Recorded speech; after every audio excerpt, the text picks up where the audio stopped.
Feature contest time here as the Deadly Se7 staring down Brody Ray Chase. Brody Ray Chase, of course, the man who came out here just a couple weeks ago on NWA Anarchy television. He talked about being the man that trained Michael Judas, knowing Michael Judas better than anybody in this building, and knowing that Judas isn't out just yet. That, you know, Bailey and Se7en need to be concerned about Michael Judas, even though we haven't seen him here. And those blows having no effect on Se7en, but Se7en had a huge effect on Brody Ray Chase just a week ago. As Se7en attacked him before the match started, left him laying, he was carried out of here. And right now, Brody Ray Chase getting the better of Se7en. Se7en trying to shake it off, but maybe Brody, oh wait, here we go. Se7en overpowering Brody there and blocking that. Oh, and a double poke to the eye. Of course, we know that Jeff G. Bailey and the Deadly Se7 have been calling out Michael Judas over the past few weeks since that, what I thought was great. He was saying it was too heinous. And right now, as you see Se7en just staring down Brody Ray Chase, taking off the effects of those blows, and now, big side slam there. Brody Ray Chase is no lightweight for sure, and you saw Se7en just able to pick up Brody Ray Chase and slam him right down. That's a lot of weight to be able to pick up there. And you mentioned something really interesting there about Se7en. Se7en almost like a ritual going here. He's kind of channeling. It's like a murder situation where you are to kill someone, but you don't really know that where the body is. I think you were missing the point on that one, Timmy. If you were paying attention, he had his arms stretched out over Brody Ray Chase, like Michael Judas. That's right. He's been imitating a lot of Michael Judas lately, coming through the crowd and everything else. And right there, it looked like he may have been going for that clothesline like Michael Judas uses. That's true, but he seemed to be distracted. I think he's worried just a little bit too much about Michael Judas.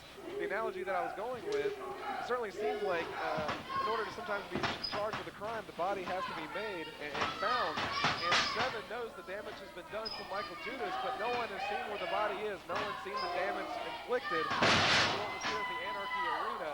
And that's something that I'm sure has been keeping Jeff G. Bailey and Se7en up at night, just a little bit of a concern there. The whereabouts of Michael Judas, is he still in the hospital? Has he been out? It seems like, I know Brody Ray Chase is certainly going to talk to, or try to at least attempt to talk to Michael Judas and find him in some capacity. We don't really know the successfulness of that. We know that Brody Ray Chase, the former trainer of Michael Judas, and Se7en certainly knows that as well. And I certainly feel a little bit for Brody Ray Chase here in this ring. Se7en is going to be channeling Michael Judas. And I mean, you know, like we said, he could finish this anytime he wanted, but instead just wanted to drive home the point. Wanted to make sure that Brody Ray Chase learned, you do not stick your nose in our business. We'll rip it off and feed it to you. That's what Jeff G. Bailey and Se7en are trying to teach Brody Ray Chase. And also, maybe they're trying to call Michael Judas out of hiding. Because that's what I think. I think Michael Judas is in hiding. I think he realizes that the Deadly Se7 is a man that he can't compete with. Well, I certainly doubt that. I certainly know that if Michael Judas has life in him, that no man's going to knock him down. But one thing's for sure, we don't know how badly he was burned. We know a lot of damage has been done. And we saw here, wow, going for the cover, but then picks him back up again in the ring with Se7en against Brody Ray Chase. Now, you know, I'm not a big fan of Brody Ray Chase, but I'll give credit where credit's due. I've seen this man in many a situation. And this happens to be one of those times that I've just seen Brody Ray Chase just manhandled, just beaten by somebody. And the Deadly Se7, the former Anarchy heavyweight champion. The point has been made, John Johnson, here in this matchup. How long does Jeff G. Bailey want this match to go on? Se7en obviously doesn't care about the victory. The point has been made, but wait a second.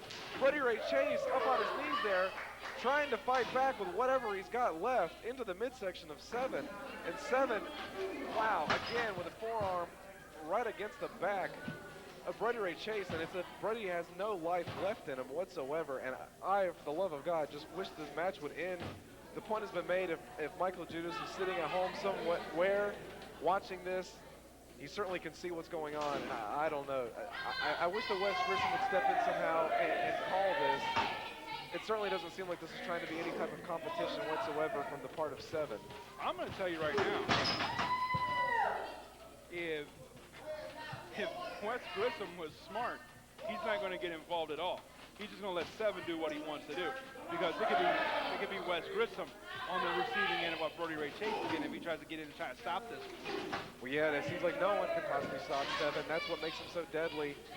And Brody Ray Chase able to get to his feet, using the ropes for support and leverage because so much was taken out of him in this matchup. He's just going on fumes right here, swinging, doing whatever he can. And Se7en going right there for that chokehold. We've seen this before. Brody Ray Chase trying to get out of it. Sending those rights and those elbows going against the ropes and back and right into it again. He's got him set up again. We've already seen this one. The big slam. And again, it could have put him away. Oh. That's reminiscent of John Johnson. Your winner by pinfall, Se7en.